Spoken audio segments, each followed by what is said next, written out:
In a sharp political escalation, Senate Majority Leader Chuck Schumer is taking direct aim at Donald Trump's controversial tariff agenda just days after a major blow from the U.S. Supreme Court.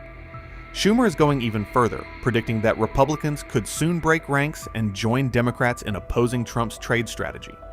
A group of 22 Senate Democrats has now introduced legislation that would force the Trump administration to refund all tariff revenue collected under the invalidated policy plus interest within 180 days. For so many daily goods, so many groceries, for cars, for homes, for everything. And the American people hate the tariffs because they know it's raising their costs. And so, for a brief moment, there was a sigh of relief that you heard from one end of America to the other, because the Supreme Court correctly said the president can't raise tariffs on emergency basis, only the Congress can. But Donald Trump, who is in a bubble, has no understanding of what the American people need, feel, or want, reimposed the tariffs right away, and then he one-upped it, doubled down on it, and raised them again. And now Americans are back in the same position they were before the court decision. Higher prices, more inflation, harder to afford things, harder to pay the bills. And a good chunk of that increase, the difficulty in paying the bills, is because of Trump's tariffs. Democrats will not stand for it.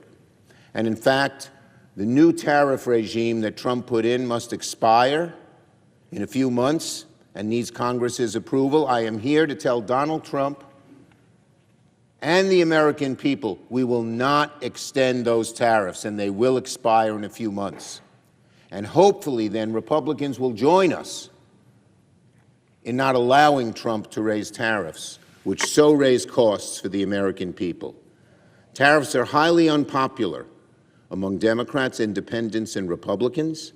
Donald Trump, in his bubble, does not understand the burdens he is imposing on American families, but we Democrats do. And we will do everything we can to stop these odious tariffs that are causing so much harm, so much pain on American families. I yield the floor. U.S. Treasury Secretary Scott Bessent is pushing back against claims that President Donald Trump's tariff agenda has suffered a major legal setback.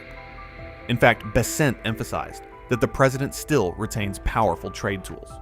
He pointed to alternative legal pathways, including Sections 232, 301, and 122, that the administration is now preparing to deploy. I would also like to take a moment to address today's Supreme Court ruling, and I would note that I did not change a single word in my speech post the ruling. President Trump will always put our national security and Americans first. And as I have said before, the president has multiple tools in his toolbox. Let's be clear about what today's ruling was and what it wasn't.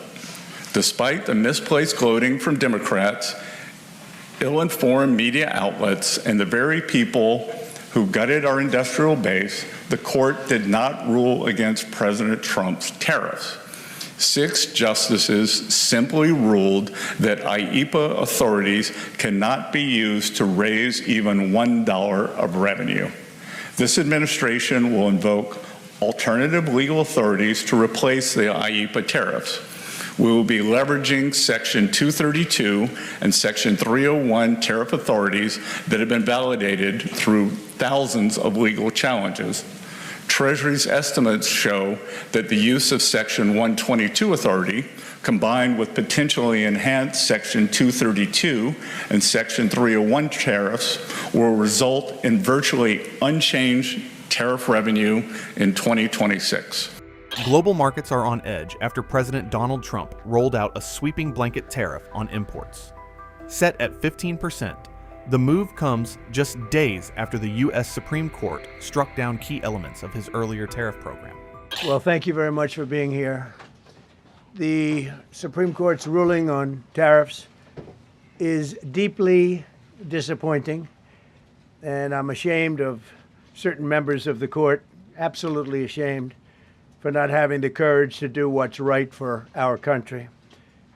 I'd like to thank and congratulate Justices Thomas, Alito, and Kavanaugh for their strength and wisdom and love of our country, which is right now very proud of those justices.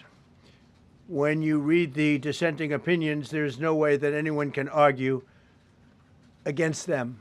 There's no way. Foreign countries that have been ripping us off for years are ecstatic. They're so happy. And they're dancing in the streets, but they won't be dancing for long, that I can assure you. The Democrats on the court are thrilled, but they will automatically vote no. They're an automatic no, just like in Congress. They're an automatic no. They're against anything that makes America strong, healthy, and great again. They also are a, frankly, disgrace to our nation, those justices. They're an automatic no, no matter how good a case you have. It's a no. But you can't knock their loyalty. It's one thing you can do with some of our people.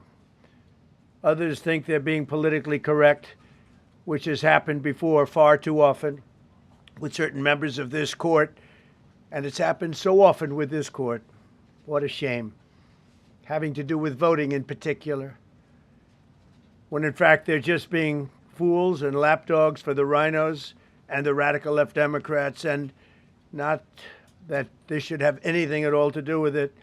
They're very unpatriotic and disloyal to our Constitution. It's my opinion that the court has been swayed by foreign interests and a political movement that is far smaller than people would ever think. It's a small movement. I won by millions of votes. We won in a landslide. With all the cheating that went on, there was a lot of it, but we still won in a landslide. Too big to rig. But these people are obnoxious, ignorant, and loud. They're very loud. And I think certain justices are afraid of that. They don't want to do the right thing. They're afraid of it. This was an important case to me, more as a symbol of economic national security, and also, I would say, just for our country itself, so important, because we're doing so well as a country. We've never done so well. The good news is that there are methods, practices, statutes, and authorities, as recognized by the entire court in this terrible decision, and also as recognized by Congress, which they refer to, that are even stronger than the IEEPA tariffs available to me as President of the United States. And in actuality, I was very modest in my ask of other countries and businesses because I wanted to do, and it's very important, I wanted to be very well behaved because I wanted to do anything, I didn't want to do anything that would affect the decision of the court, because I understand the court.